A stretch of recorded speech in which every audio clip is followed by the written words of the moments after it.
ठरलं तर मग या मालिकेच्या पुढील भागामध्ये आपण पाहणार आहोत अर्जुनला रात्रीच्या वेळी झोप लागत नसते आणि तो सदैव सायलीची आठवण काढत असतो आणि तो स्वतःशी बोलतो, बायको मी तुझ्याशी राहू शकत नाही, मला तुझी खूप आठवण येत नाही, मला तुला भेटायचं आहे आणि सिनियरच्या घरी तर मी कधीही जाऊ शकतो असा तो विचार करून आनंदित होतो. तर तिकडे आपण पाहतो प्रतिभा ही सायलीला तन्वीने लहानपणी काढलेले एक चित्र दाखवते आणि बोलते, हे तन्वीने या घरामध्ये असताना काढलेले शेवटचे चित्र.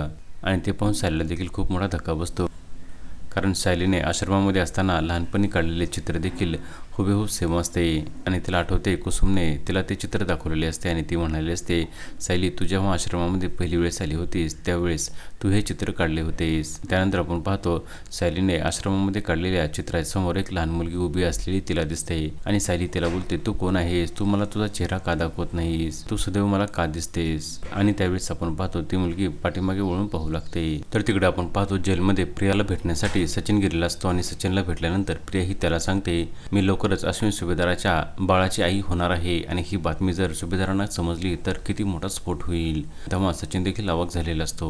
आता पुढे येणाऱ्या भागामध्ये सायली हीच खरी तन्वी आहे हे त्या चित्रावरून सिद्ध होणार का हे पाहणे अतिशय रंजक ठरणार आहे. ठरलं तर मग या मालिकेचे सर्व अपडेट्स पाहण्यासाठी आमच्या चॅनलला लाईक करा, शेअर करा आणि सबस्क्राईब करायला विसरू नका.